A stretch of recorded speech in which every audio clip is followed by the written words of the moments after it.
Derbyites, we're here with Riley Chow and Zach Laws. We're here to debate, basically, the state of the Oscar race. We have about 2 or 3 days left to go, depending on where you are on the Earth. And it's been a really interesting Oscar year. It's probably the most unpredictable one we've had in years, or one that I could remember. And Best Picture is still really up in the air. Now, the way it sits between the three of us is that Zach and I are on the Revenant bandwagon, and Riley is out there, out on a limb, on his own, with a few other savvy people, picking The Big Short. Now, if it was some other bloke picking The Big Short, I'd be like, yeah, whatever, but it's Riley, and Riley knows what he's talking about, so I want him to tell us why he thinks The Big Short is out front, and then Zach and I will just start punching him. Go for it, Riley. Okay. Well, first of all, I'll say that I do understand The Revenant, but I feel like they're kind of 50-50 in this race, so I don't understand why like 90% of people are going with The Revenant and 8% are with Spotlight and 2% are with The Big Short. I found it actually very frustrating all season. The media has been kind of going after Spotlight, saying that's the best picture, and they didn't really pay attention to the actual Derby. So Spotlight kept getting snubbed for important awards, and they just kind of said, oh, you know, that's fine, which I feel like is not the point of all this. The Big Short actually has not missed anything along the way, whereas The Revenant, you know, people say, oh, it's this crazy year because The Revenant wasn't nominated for SAG Ensemble, wasn't nominated for writing, so this is, you know, just anomalies everywhere. But I think that's not the only way that you have to look at this race. You can also just say that maybe there are no anomalies this year, because The Big Short, you know, it's nominated for editing, writing, acting, directing, everything that we look for, and it's been nominated for those ones consistently. Now, it's really bad at winning plurality votes, but it did win the PGA, which is the most important award. The Revenant did win DJ, BAFTA, the Golden Globes, but, you know, BAFTA and the Globes were wrong just last year. DJ was wrong 2 years ago. I can see it going either way, but I do think The Big Short is just slightly more logical. Okay, so you're really a stats guy, which is great, but I always tend to move away from stats, especially in years like this, when there is the sense or a feeling that there is a film in particular that people just love. And I know The Revenant can be seen as a very divisive film. Some people hate it, but I just get the impression that people who really like the film really love it and really appreciate the artistry behind it, and that's why it has slowly been creeping up over the last few weeks, culminating in that DGA win for Iñárritu and then the BAFTA win, which for me cemented it as the front runner. I saw a lot of people piling on as soon as the BAFTA win happened. I've had The Revenant in my first spot for weeks, probably since January. In fact, when the nominations were announced, I had it up there because when I saw it, I just thought, this is it. This is the kind of film that the Oscars go for. And even though BAFTA was wrong last year, you know, they were right 6 years before, all the way up to Slumdog. So, you know, I think last year was an anomaly, and that's my I'm being very convenient in arguing that. But I don't know if The Big Short is really the kind of film that Oscar voters go for. Zach, what do you think? Well, I've changed my predictions so many times in this past couple of weeks that I'm almost embarrassed by it. I think that this is still kind of a three-film race because I think that Spotlight is still in it, and I'm half inclined to switch my prediction to that just because it's the one movie that when you go around this town and you talk to people, they all say they loved it or they liked it. And so it's going to be a number one, a number two, a number three choice. The thing that prevents me from picking it is a bit of Oscar history, which is that the only thing we're predicting it to win other than Best Picture would be for screenplay. And you have to go all the way back to The Greatest Show on Earth in 1952 to find a film that won just 2 Oscars, including Best Picture. I had The Big Short for a long time, even before it won that PGA, because that was another movie that you heard people say, I loved it, I loved it, I loved it. But it hasn't really picked up any more hardware. You know, generally, you know, if we're thinking that this is a year where they're going to split picture and director, I think that it would have won at BAFTA if that was the way things were going to go. because that's what happened with 12 Years a Slave and Gravity. Um, the Revenant, it just seems to have the most going for it right now in terms of winning the Globe, winning the BAFTA, winning the DGA, being this box office success which no one expected it to be, having a lead actor front runner, having this most nominations in this epic scope. The thing that makes me not so sure that it's going to win is because it is a divisive film. And I have heard a lot of people say that they don't like it or they don't want to watch it. So it makes me wonder, are there enough people going to put it at number 1 so that it just wins outright, or are people going to put it at number 2 and number 3? I don't know. It's a really complicated year. I think there's going to be a surprise no matter what comes out of the envelope. Yeah, that's the problem. So, sorry, go ahead, Riley. Why don't you rebut that? Sure. Because I know that you've got, the PGA is that's a very indicative thing to look at prior to Oscar night. So tell us about that. Yeah, like how you say that The Big Short, it doesn't really seem like an Oscar movie. And I agree with that. I don't get it. I love the movie. I don't know why it's appealing to kind of like a very diverse group like the PGA. I think Spotlight, when I saw that, I thought, okay, well, that's the best picture. But I don't like to try to guess what people are thinking or why they might be thinking things. I try to go with, like, okay, the PGA, that's like people who are voting on the Oscars later, or they're at least people who work in the industry, so they kind of think the same way. So instead of saying, like, this seems like it should be going this way, like, this is the way that it's actually going, so I'll follow that. Yeah. I have a theory about why The Big Short is appealing to Academy members. It's kind of out on a limb there. But when I talk to people in this town who do love the movie, a lot of them have the same kind of backstory, which is, I had money invested in Goldman Sachs. I had money invested in Lehman Brothers. And so this is a very personal story for them, losing a lot of money. And I mean, when you watch, I just actually rewatched the movie last night. And I mean, it does play upon a lot of emotions in the ways that it shows images of people in pup tents, people getting their homes taken away from them.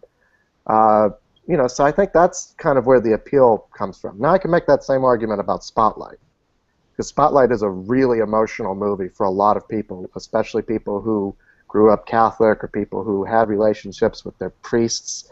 Well, not like the kind that are in the movie, but but no, it's a very powerful movie for people. I think, especially at the end, when you see the number of towns that have been affected by this very thing, that the movie is talking about. So I think that's why I'm I'm like half inclined to switch my prediction to that. Even though there's a lot going against it, even though it hasn't picked up that much hardware, it is a movie that a lot of people talk about as loving.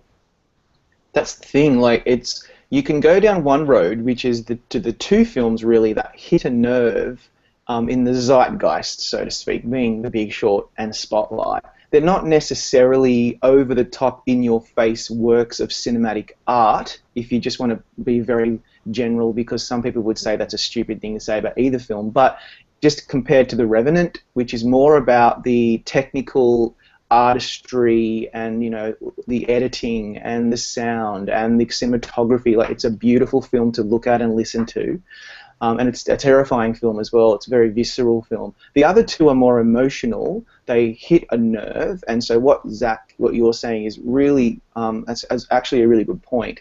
If you couple that with the stats that Riley and others have been pointing to, you can make a good argument for either of those films. But I just think that what will hold the day on Oscar night will be that The Revenant does have 12 nominations. I know it doesn't have screenplay, and it doesn't, so that doesn't help. But it's not unprecedented, especially in a crazy year like this. And so I just keep going. My gut keeps telling me to go back to The Revenant, and then I started thinking of well, could it be one of those split years like 12 Years a Slave was with Gravity? And then I keep thinking, well, no, because I just still think that it's going to, I think it's going to win a lot. I think it's going to win a few of those awards that Mad Max was supposed to have won, which we'll talk about later. So this is a nightmare. This is really difficult. I don't think any of the tea leaves are good enough because they're all out on their own. The PGA thing is really a really good indicator, but it's just that. And then you've got BAFTA, which is generally a good indicator, but that's all they've got. The Golden Globes, to me, don't really make much of a difference. It's way too early in the season, and they're wrong a lot these days. So and SAG Ensemble, you know, for many years they picked all kinds of things like the Birdcage and other things like that. So this is such a head scratcher. I agree with you as the front runner, and I think that it was helped by the fact that it won BAFTA 2 days into Oscar voting. You know, because then that sort of changes the conversation to, okay, this is the film. I think that a lot of Oscar voters want to be on the winning team, and so they pick the film that looks like the front runner. And Revenant winning the DGA right before Oscar voting started and then winning BAFTA 2 days into it really does help that movie look like a front runner. And the box office too. I mean, lest we forget, it's very much like, you know, we all remember Titanic from almost 20 years ago. Right before that movie came out, it had this narrative that it was going to be a huge flop and that it was wildly over budget. That's the same kind of thing that people were talking about before The Revenant came out. It was all about how much money it was costing to make, how it was sort of like a runaway production. They changed that narrative very skillfully to being about, you know, an artist fighting for his vision under the harshest of circumstances. And now it's making money, you know? So it's not a failure. I think if it had lost money, then we would not be talking about it winning Oscars, honestly. Yeah. Like, guys, what do you, if just say Ridley Scott won the DGA, or maybe even George Miller, do you think we would be even having this discussion so strongly about whether The Revenant is the front runner? I think the imprimatur from DGA was the thing. The BAFTA thing really helps because that's like a stamp of approval from the British Academy, which is, you know, that's their colleagues across the pond. But that DGA win, second in a row for Iñárritu, really floored me because I really thought that they would never do that, and they did, no problem. And so that the whole 2 year in a row thing, oh, that's never going to happen. It's been a very long time since it's happened, was completely blown out of the water for me. I don't care about that at all anymore. And I'm very surprised that that happened. Do you think, like Riley, like do you? I know that you're not saying The Big Short, and no one else could possibly win, but don't you think that that DGA win was just the what hit the nail on the head for The Revenant going forward? Well, like if George Miller had won, then it'd be a completely different race. So I'm not sure how relevant the question is. You know what I mean? Yeah. But I do think that DGA caught a lot of people off guard. I had been predicting Iñárritu to win there, so for me it was kind of just like, okay, you know, everything's going as planned. Okay. Well, I think the difference is I really didn't think it was going to happen. And looking back now, it just seems like, yeah, of course, you know, Iñárritu, he did a really good, really amazing job with his direction, and directors would have really gravitated towards that. I just didn't think they'd do it again after last year. I really thought that was a factor. It's not. It's never happened before. I mean, it's never happened before. Yeah, it threw me for a loop too. I wasn't predicting him at all, just because of history and of stats. And of course, now in hindsight, I'm like, wow, how did I not see that coming? I guess I was blinded by my wanting George Miller to win. I do agree. I mean, if George Miller or Ridley Scott or anybody else had won, I mean, we probably wouldn't be talking about The Revenant as a front runner. It'd probably still be between Spotlight and The Big Short. These two actor-driven movies that, you know, aren't going to win for directing but are going to win for screenplay. But they have this passion vote pushing them through, you know. That is something that The Big Short has too. Like we say that it just won PGA, but it did win with the Writers Guild and it won with the Editors Guild. And I also wonder how much momentum actually matters, or if that's just kind of something that the internet created, because it's not like The Big Short had any momentum before it won PGA. And Rob, that's something that you actually predicted, The Big Short to win PJ. So how did you predict that, but also have The Revenant forecasted to win Best Picture at the time? Because Yeah, to that me, was they kind of go hand in hand. they do. And when I was umming and ahhing about PGA, I just wanted to take a punt. Like I'm always the guy, one of the guys who, or one of the people who likes to not necessarily care about having the most perfect score. So maybe everybody should just block their ears whenever I speak.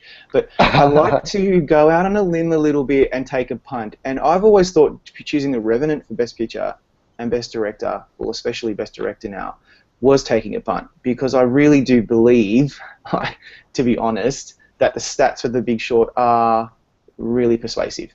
So back when I was looking at PGA, I didn't think that they would go for The Revenant, and bloody hell, I wish I could remember why. But I was pretty. It was at that point in time, The Big Short was so hot. Like, do you remember a few weeks ago? It was all about that. It was, and you know Yes. why? Because back in like October, when people started talking about Paramount mounting a campaign for The Big Short, many of us were like, what's this movie? Where did it come from? No, it really wasn't on the radar prior to it started getting that really good feedback, and then it started winning critics awards, or it started getting a little bit of traction, and we were all like, okay, we all have to pay attention to this thing that we really didn't care about before.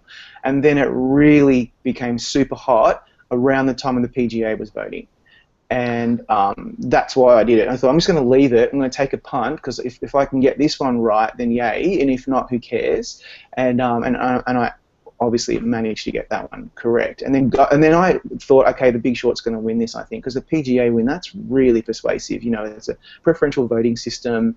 The last 9 years, I think it's 9. The film that has won the Best Picture Oscar, so it's very, very persuasive. And then that Revenant buzz just started taking over in my head. So I've got people speaking to me in my head. It's pretty scary. But yeah, so yeah, that's all I can really say, I think. You could feel it in this town too. I mean, I remember right before Oscar nominations voting closed, they were all over town. I went to about 7 or 8 parties, it seems, for The Big Short, and Jeremy Kleiner was at every single one of them, shaking hands and, you know, really working the room. Adam McKay was there. They had Steve Carell out. So I mean, they were, you know, they were working at trying to get those nominations, and I think that resonates, that trickles down when it comes to guild voting. Yeah.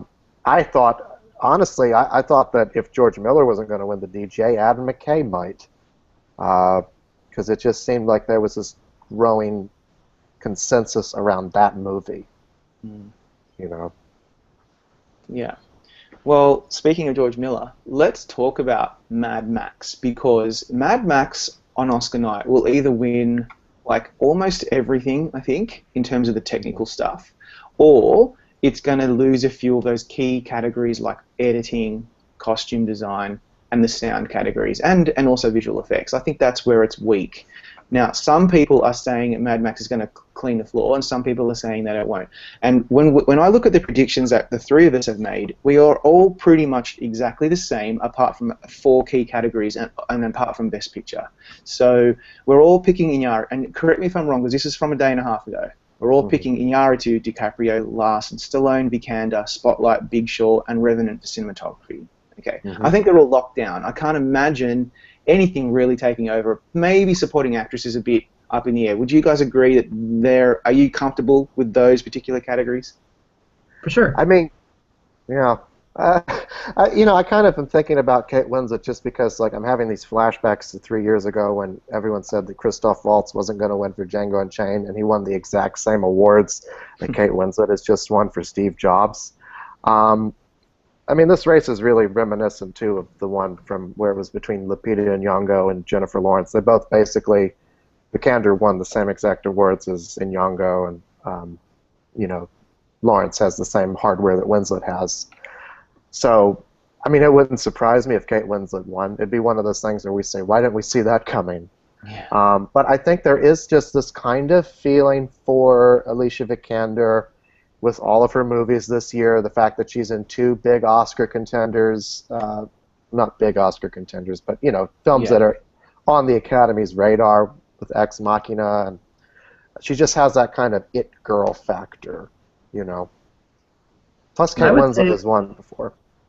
I would say I'm not worried about Kate Winslet kind of at all. I think it's very rare that we get to know kind of definitively who's in second place. And this year, Kate Winslet, she hasn't actually beaten Alicia Vikander in the Danish Girl. So she's one where she hasn't been there, and the Oscars, they're both nominated. So I think it'll just play out the same way it's been playing out. Yeah, I no, I mean that's the thing. I tend to agree that Kate Winslet is a threat. I mean, imagine if she hadn't won a few years ago. I think this would be a very different discussion, given that she has already won a few and therefore is the alternative to Alicia Vikander, who is the It Girl, but she's in a movie that I want to be honest is probably not as beloved, and I think that is why many people are looking for alternatives in that category because they're not quite sure if her performance in The Danish Girl is something that is so profoundly amazing that she should be winning an award for it. That's just my sense from talking to people, that we're looking for alternatives in that category, but it looks like she is going to win it because of what she's won in the past and also because she has had a very good year. But I think we could get some surprises on Oscar night, and I think that's one of them. And it may not even be Kate Winslet. Who knows? But that'll be One interesting. surprise I kind of wonder about, just like hypothetically, I'm not going to go out on this limb because I have no basis for it, but I kind of wonder if, like, if either Spotlight or The Big Short could win Best Picture, and they want to give those films something else, could that mean Sylvester Stallone loses supporting actor? Now, I don't know, because, as soon as I saw that movie, I said he's winning, even long before there was any kind of, like, buzz about him. So I want to stick to my guns on that, and he's got too much going for him for me to say that he's going to lose. If either of those guys had won at BAFTA over Mark Rylance, who I really don't think is going to win, if either Ruffalo or Christian Bale had won at BAFTA, I would seriously, doubt Stallone's chances. And I mean, here's the thing, if The Revenant is going to just sweep throughout the categories, could that mean that Tom Hardy is going to win? Yeah, that's what I think, actually. I'm really worried about supporting actor as well because, look, guys, seriously correct me if I'm wrong and tell me that I'm crazy. You can tell me that anyway, but remember when Eddie Murphy was the front runner? And Yes. it was so all about Eddie, and then he was obviously bested by another veteran, more so than him even. But Eddie was a legend that had never won an Oscar. I don't think he was ever nominated. I'm pretty sure he was never nominated. So slightly different to Stallone. And he had a lot of bad movies, like he was a Razzie winner, and so he was. I think you can make arguments that Stallone is like Eddie, and Eddie lost.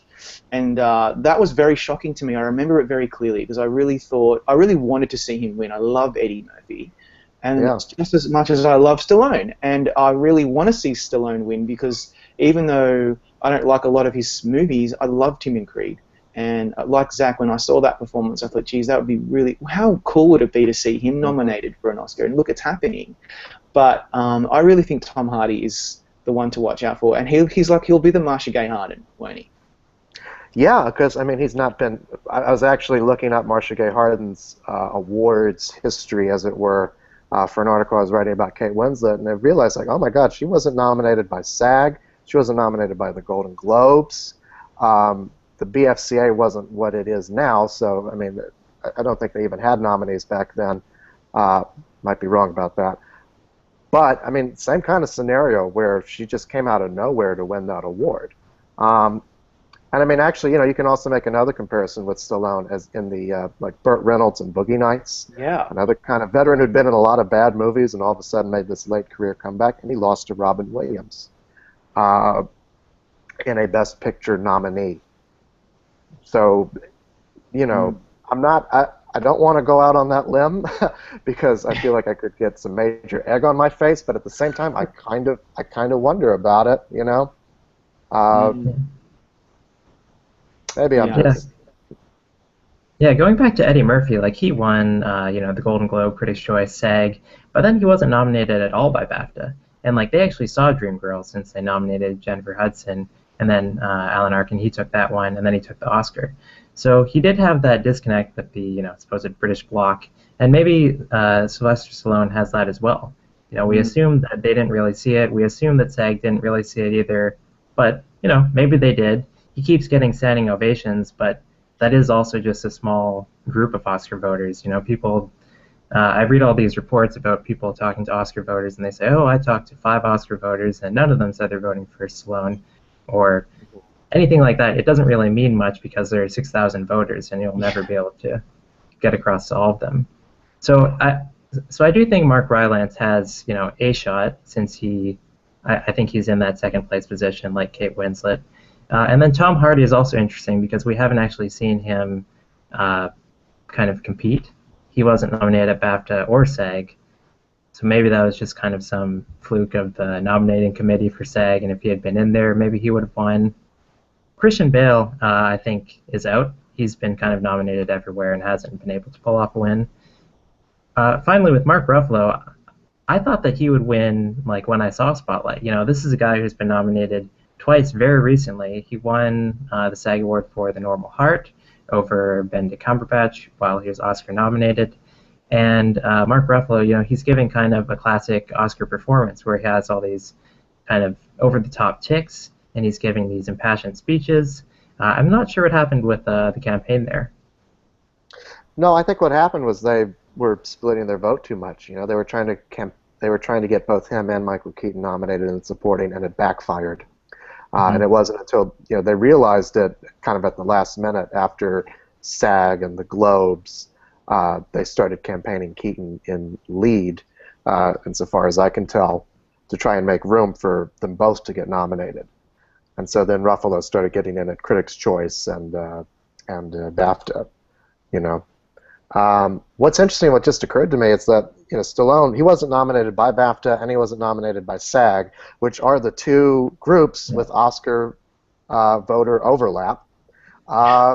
He's only won at the Critics' Choice, which have are critics, and the Globes, which are the Hollywood Foreign Press. There's no Academy overlap there that I can tell. Which it's just those standing ovations that have me convinced, but that's it. It's not actually very much.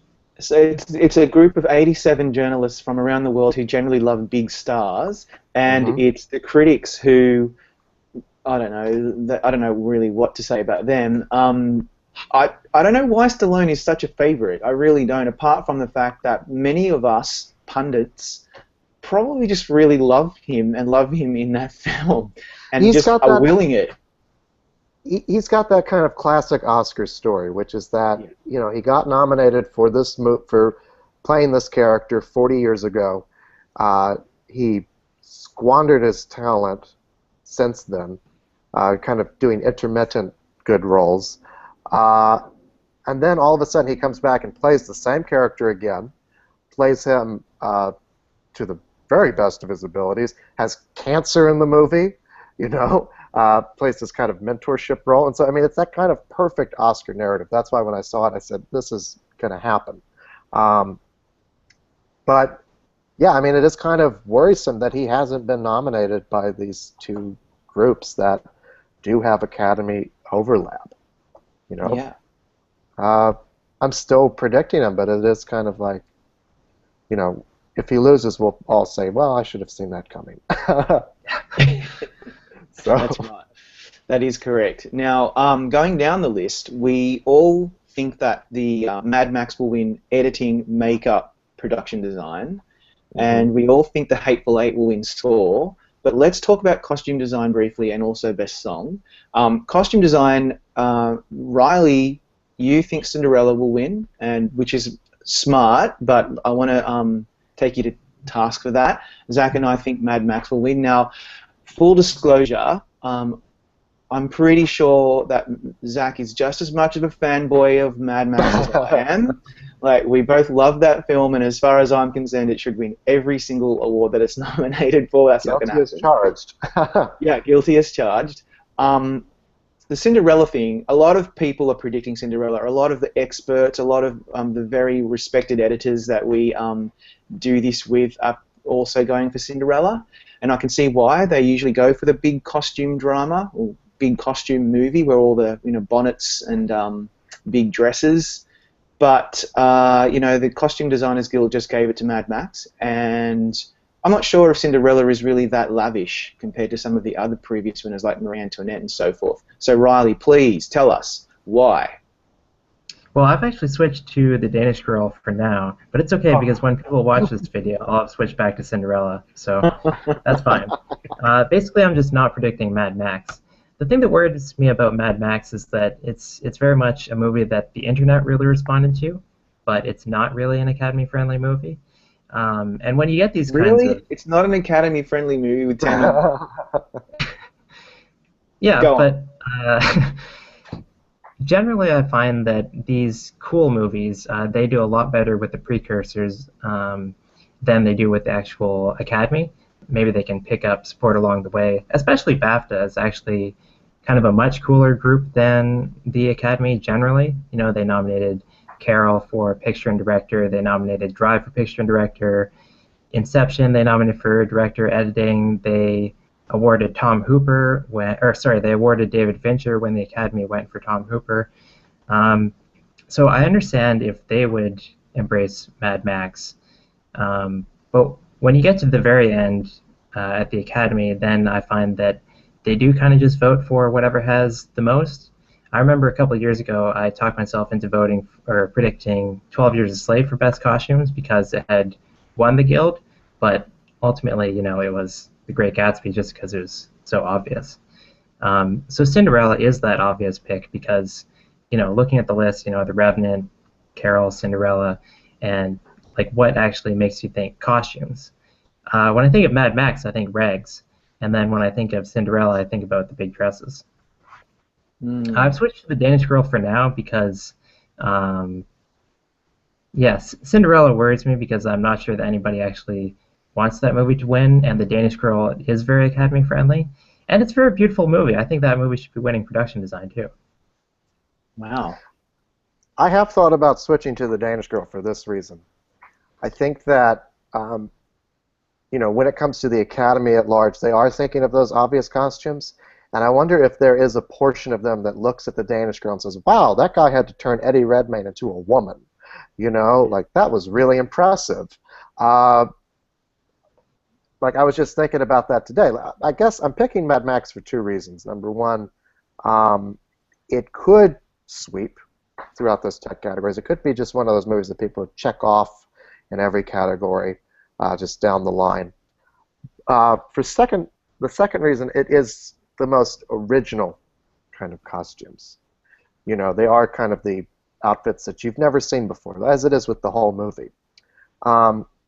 But no, it's not the obvious choice. And, I know that Cinderella is, but a part of me just wonders, did anybody actually, I know enough people saw it to nominate it for Best Costumes, but, I wonder if enough people have actually seen that movie to vote for it. Yeah. I actually spoke to Sandy Powell, actually, after the nominations came out, and she's a double nominee for Cinderella and Carol. And I said, well, congratulations, you might actually, win one of these bids. And she goes, yeah, I think it's going to be Mad Max. So, if Sandy Powell thinks so, then who are we to possibly argue? Academy Award-winning costume designer, probably a member of the Guild who might have voted for Mad Max. Yeah. But the thing is, it's like year in, year out, the big, fluffy, bonnet-wearing costume movie wins. So I remember way back in 1996, 12 Monkeys was a futuristic nominee, which was so cool. It's very rare to see, like Mad Max. And Restoration won. And then Marie Antoinette won. And all the other frilly costume movies that are now escaping me for some reason because I have Alzheimer's, they also won. And I'm now thinking, I'm really, really not sure about costumes, and it's one of the key categories for me of the night because it's where it's split. Many of us are going one way, many of us are going another way, and some people are probably even predicting Danish Girl. It's a really good idea. But Mad Max does have the most original costumes. I just don't know if that matters to the Academy. All they care about is how much yardage, how much costumes did you throw into this film, and Cinderella definitely wins on that note. You know, speaking of Sandy Powell, actually, and of original costumes losing to kind of more obvious costumes, Sandy Powell was a double nominee a few years ago for Velvet Goldmine, which was this big, extravagant glam rock thing, and she lost to herself for Mm. Shakespeare in Love. Um, so, Yeah. uh, yeah, I mean, I'll tell you though, if The Revenant wins, which didn't get a Guild nomination, then it's over. It's going to sweep Yeah. throughout those categories. You know, It's interesting I though actually, because oh sorry. no, I was just going to say I could actually see it winning production design too. Basically, you guys, in every category except costume design, if you just check off either Mad Max or The Revenant, you might actually get it right. So, But yeah. costumes is actually a category that's very rarely swept up, in these Yeah. sweeps. Like you have winners, like Mary Antoinette or The Young Victoria or Anna Karenina, all these movies that, people didn't really actually like, but they think, oh, okay, that had costumes in it. Yeah, that's And right. then the other thing about Mad Max is I wonder how much of the sweep is actually going to happen because, yeah, it does have a lot of nominations, but like as we're seeing with BAFTA and well, let's say BAFTA, like when they have a choice between Mad Max and The Revenant, they always go with The Revenant. Or if they have a choice between Mad Max and Star Wars in visual effects, they go with Star Wars. Like it makes sense when the Critics' Choice, they're awarding Mad Max for director. So they like it a lot more. So they'll also give it awards for costume design and production design. But Mad Max is not going to win director at the Oscar, and it's definitely not going to win cinematography, even though, why wouldn't it if people like it that Yeah, much? it's John Steele. He's one of the greatest. He's a winner in the past.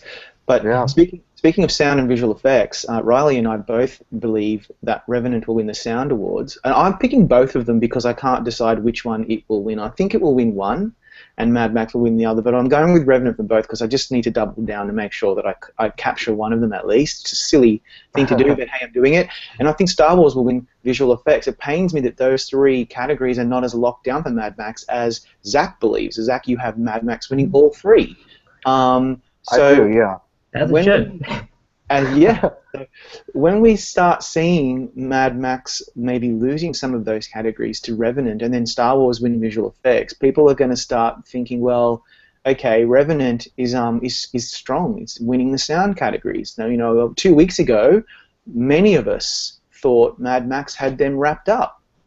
So, yeah.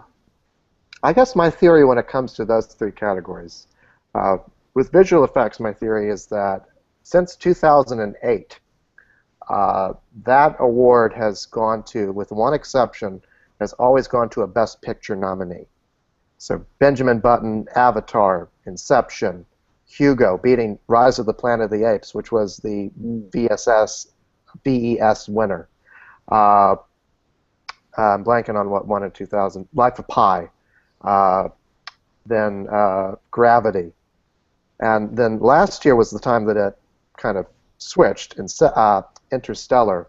All these movies have the same kind of title. Interstellar won. But there was a year where there wasn't a Best Picture nominee in that category, and it felt like the most obvious one, because the one that it beat was Dawn of the Planet of the Apes, another VES winner, beat like 3 superhero movies. So the reason I'm picking Mad Max for visual effects is because it is a Best Picture nominee, and it does have this kind of feeling of the kind of film they would award, even though Star Wars won the Guild. It's a very obvious film to win the Guild. It's Industrial Light and Magic, for God's sake. That's right. As far as the sound categories go, I know The Revenant won for sound mixing at the Cinema Audio Society, but that's just sound mixers who are voting. And sound mixers know that The Revenant would have been a very difficult film to get a coherent soundtrack from, being out in the wilderness and in the rain and the wind and all this stuff. They were just like, wow, that was an amazing job of mixing.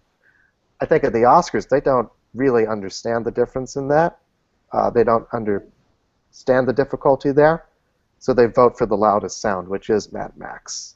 And those two awards usually go hand in hand, so that's why I'm picking it, even though I'm not confident in it. I could probably see The Revenant winning both of those awards, Yeah. With sound mixing, many people trot out the argument every year that the movie that is quite musical has an edge there. And Mhm. that bears some fruit when looking at previous winners. And that's why for many weeks I thought Mad Max, because to me the music is so critical in that film. The drumming and obviously crazy guitar man at the front of the rig. Um, that's why I thought it was locked down. One of the reasons, because of the importance, the mix. It's really important that the music plays that really important key in that film. And now I've just kind of thrown it to the wind, which breaks my heart. But I think The Revenant is just gathering so much momentum that it is going to pummel its way through quite a few of these categories. I So should say yeah, this too. I mean, since I just made this argument for Mad Max winning visual effects, it just occurred to me I should make the same exact argument for why Revenant could win visual effects. yeah, that's Because if right. it's going to win Best Picture, then it's even more of a Best Picture contender than Mad Max is. Hmm. Um, and I mean, they created that bear attack out of scratch. The other thing that helped it win at the Guild, they created that whole bear attack out of just nothing, from just Mm. sounds of bears and things. Um, Yeah, and it was a it, really, really effective scene that many people still talk about. It was probably the highlight for many people of that film, and that was all visual effects. And so they could reward it just for that. How often does a smaller, and when I say smaller, I mean not a big, blockbustery, superhero-y sci-fi movie win visual effects, though? That's what's giving me pause. There's Benjamin Button, I guess. Yeah, good point. Mhm.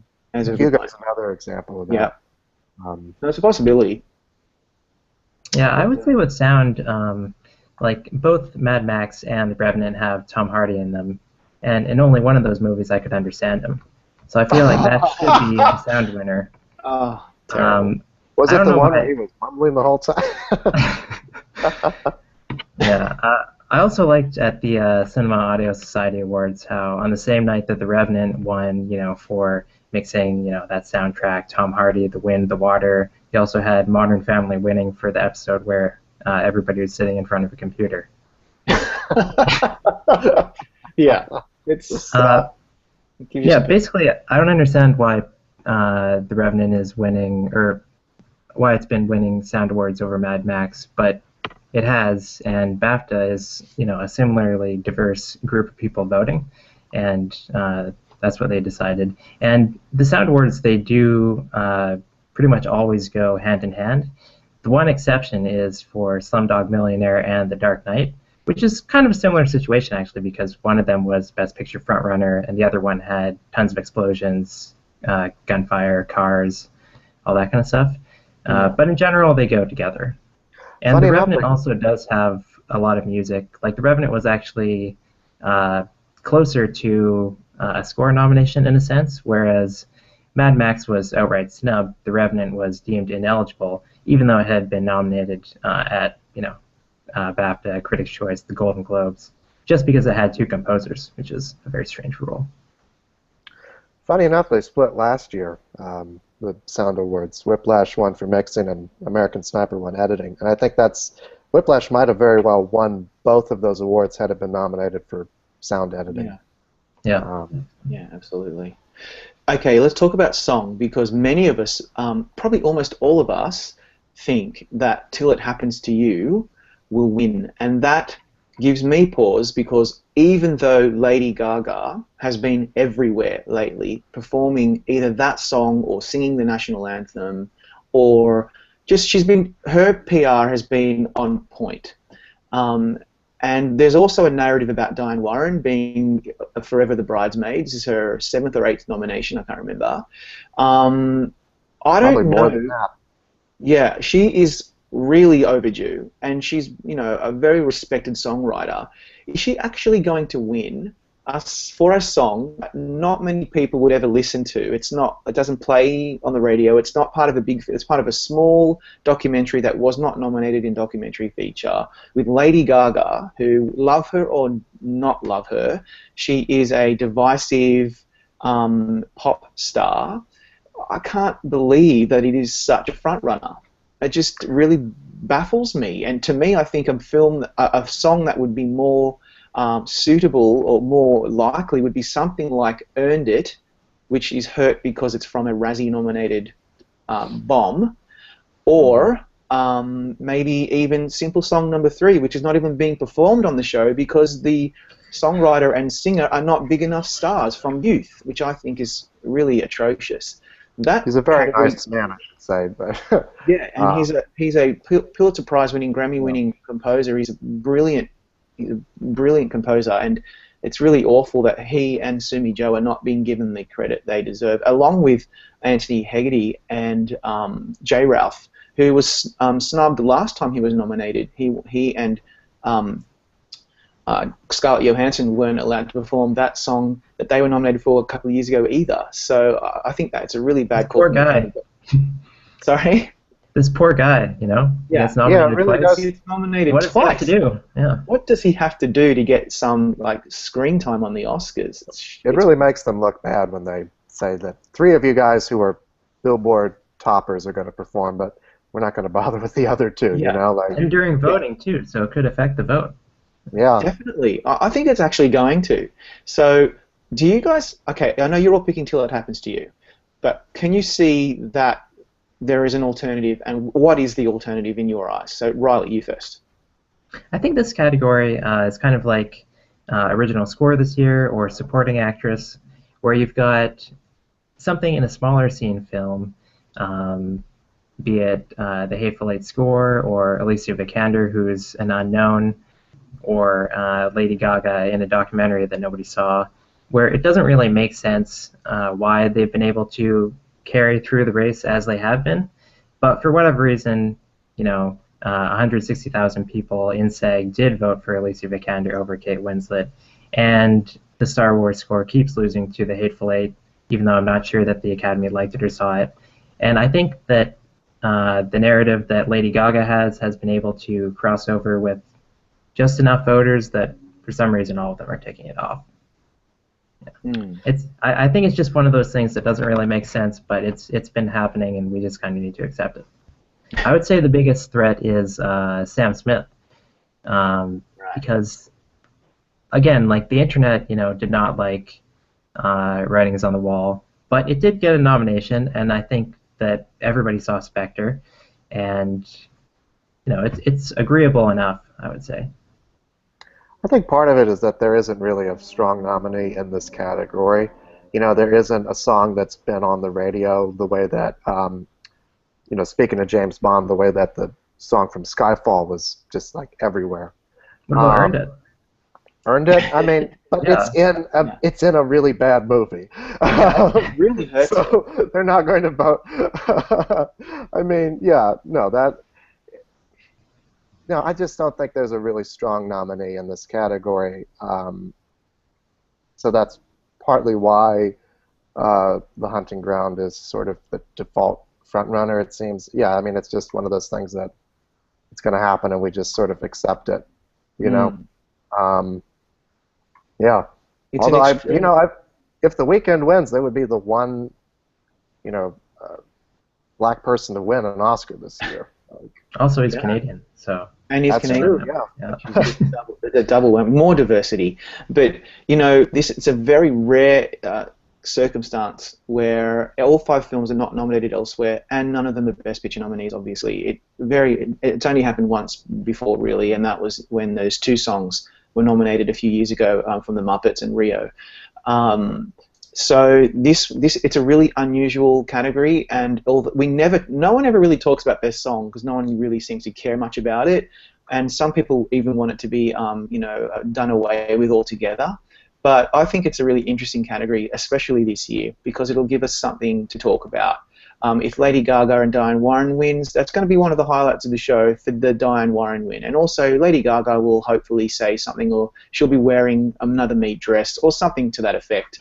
I also thought, it just occurred to me that she did a really good job of the Sound of Music tribute last year at the Oscars. She got a standing ovation. I think if any of the old geezers in the Academy who are voting might even recall that, if they have enough memory for that, they might also not have such a bias against someone like Lady Gaga. So just because she's a pop star and she's she's very original and different, I don't necessarily think it'll matter. She's been wearing a lot of very normal dresses lately at all of her award ceremonies. She hasn't won a single piece of steak for years. So maybe she's not as out there as I thought.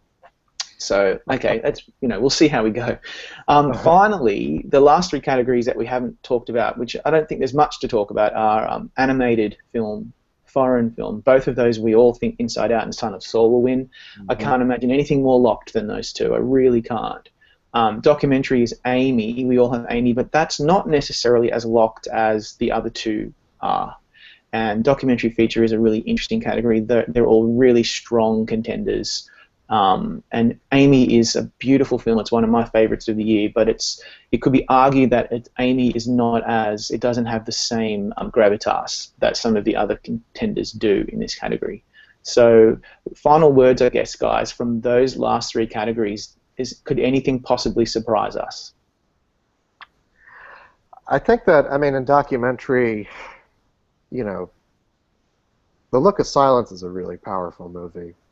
But it's a really tough movie to get through, because of its subject matter. So I wonder if enough people will get through that movie or even watch it to vote for it. Amy, you can say it doesn't have gravitas, but it does have a real emotional core to it. There is a real sense of tragedy to it.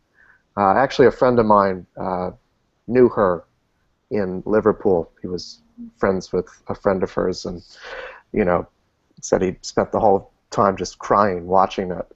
And I think that a lot of people probably have that same reaction to it. They don't know her; they know her through her music, and so that might be the thing that pushes it through to a win. As far as like foreign film and animated film, I think those are just locked up. There's basically Son of Saul and Inside Out and everything else. Yeah. I think that once they opened the voting in these categories up to the entire Academy, then upsets became a thing of the past, because I think most people are not watching these, so maybe they'll watch the front runner and they'll think, okay, good enough, I saw that one, and it was probably going to win anyway, so I'll just vote for it. Yeah. One more category that I'd like to touch on is production design, and that's another one where I'm a little worried about Mad Max, because also the precursors in that category are not that great.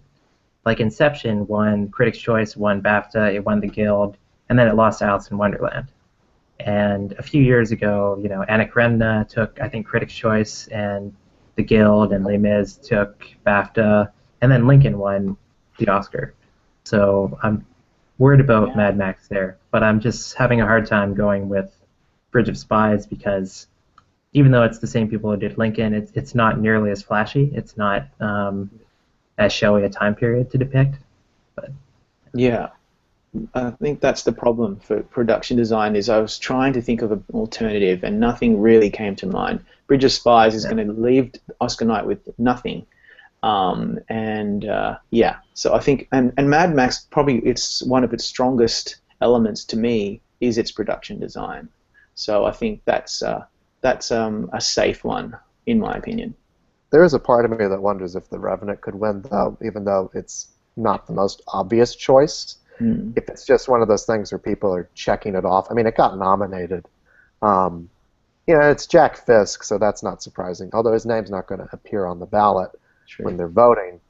But, if it is that kind of thing where The Revenant suddenly becomes, they're going to check it off in every category, I could totally see that happening,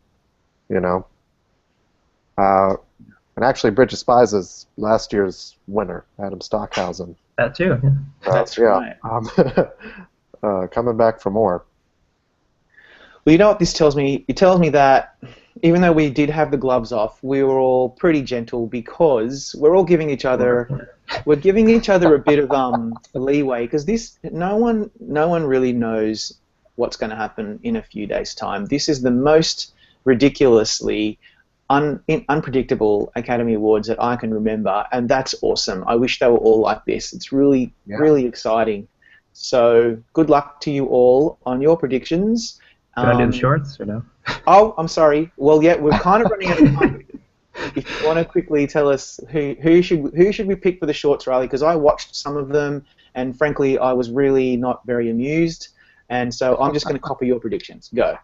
Okay. Well, I'm going to say avoid the GoldDerby front runners because Ave Maria. I think what happened I think what happened was back when the Prediction Center opened, then they were just listed alphabetically. So the very first person just dragged them across. So I'm right at the top. And then what happened was then that set the initial odds, and everybody thought, oh, I don't know what the shorts are, so then they just dragged them across. But if you watch those 5 live-action shorts, I'd say that's the only one that cannot win. It's Yeah. like it's pretty light. It's just unmemorable. All the other ones either deal with some kind of important subject matter, or I don't know. There's just nothing there. And then a kind of similar thing is happening over at the documentary short, where Body Team 12 is the front runner. But again, if you actually watch those, that one is the shortest one, and it feels like the shortest and kind of most insubstantial one by far. It's just starting to get interesting, and then it just ends. Yeah. It's 12 minutes long. All the other ones are about 30, 40 minutes. It's very surface level. And then finally for animated short, I'm going with World of Tomorrow because I think that people compare, Feast and Sanjay Super Team and say that like, oh, Disney will win kind of no matter what. But I think what happened last year was the Dam Keeper and Feast were kind of a similar-ish level of quality where the more recognizable name could pull through, whereas I would say that the disparity in quality between World of Tomorrow and Sanjay Super Team is more akin to Get a Horse and Mr. Hoopla. Yeah, I need to update my predictions in those categories now that I'm watching all of the movies finally. And I do agree World of Tomorrow could win animated short. I mean, it's an incredibly made movie from Don Hertzfeldt. And is actually available on Netflix as well. Yeah, so watch it. Yeah. And as is Chow Beyond the Lines, which is my pick for documentary short. I was really taken with that one in particular. Yeah. In live action short, I'm really puzzled because no disrespect to the filmmakers of Ave Maria, but I don't see why that is the front runner. And I think Riley's, I think what you said is spot on. So what are you picking for live action? I'm going with Shock, just because it seems like it's the one that most people are responding to. Yeah. But yeah, really, I would say it's going to be anything but Ave Maria, and I can't tell between the other 4. Documentary short, I'm not too sure about. I'm going with Claude Lanzmann just because it's deals with the Holocaust. Yeah. But again, watching that one, it just seems like a bonus feature that they put on like a re-release of the Showa DVD. It's not actually like self-contained story like Girl on the River or Chow Beyond the Lines, but I think it's Academy friendly enough.